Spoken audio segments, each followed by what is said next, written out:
1 in 4 homes in New Brunswick has unsafe levels of radon, an invisible, odorless gas that exists naturally in the soil and seeps into homes through cracks in foundations, gas pipe fittings, or in exposed earth. Now, radon exposure is also the leading cause of lung cancer among non-smokers. And earlier this month, free radon test kits were being offered at provincial libraries. But due to high demand, the stock of 2,000 kits was gone within a day. Here to discuss this is the president and CEO of NB Lung, Melanie Langell. Good morning, Melanie. Good morning.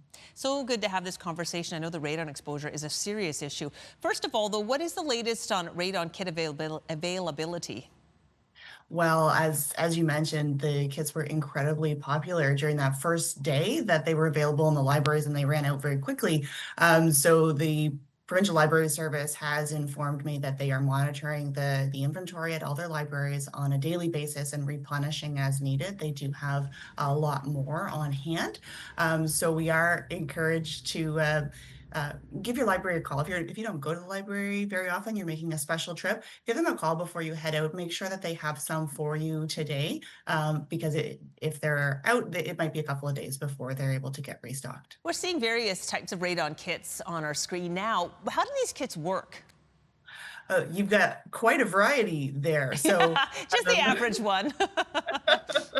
So what's available in the New Brunswick public libraries is this guy right here. This is called an alpha track detector. What this does is inside this little plastic housing, there is a more flexible plastic film. And what radon does, now radon is radioactive, and that means unstable. So it actually is this very energetic molecule, and it's decaying, and it's kicking off these microscopic particles that actually make dents in this plastic. So you can imagine what that does on the inside of your lungs. And it's also, those particles they're kicking out are radioactive particles of polonium and lead, and that they continue to emit some small radiation inside you.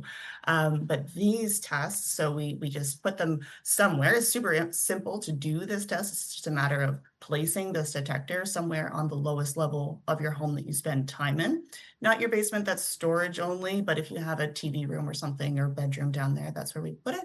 You just put it on a shelf, or maybe even tack it on the wall or hang it from the ceiling, and leave it for at least 90 days. Health Canada recommends at least 90 days to have a very robust set of data so that you can understand whether or not you need to make repairs to your home or not.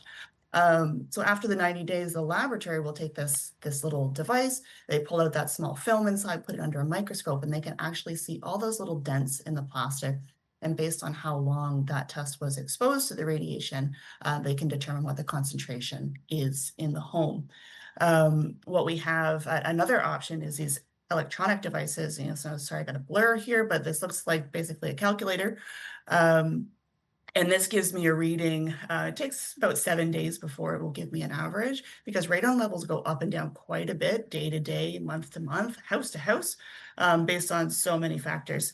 But these direct read instruments are handy. We've used them in the past in New Brunswick. We've used these in the libraries, and currently in Nova Scotia, there's a program in the Halifax Library where you can check out one of these guys.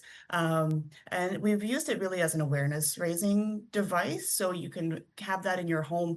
If you have it any more than 7 days, it's going to start giving you the average of what that concentration is. But really the gold standard for determining whether or not your home needs repairs is at least a 90-day test. Well, Melanie, we appreciate your time this morning. I know that you deal with a lot of issues regarding the fact that radon exposure causes damage to people's lungs, and we'll have to have another conversation to talk about next steps and what else people can do. But thank you so much for your time this morning, and good luck at the conference. I know you're at a conference talking about health today. Yes, thank you so much. All right, that was Melanie Langell, the CEO and president of the NB Lung Foundation. Your Morning Atlantic will be right back after this break.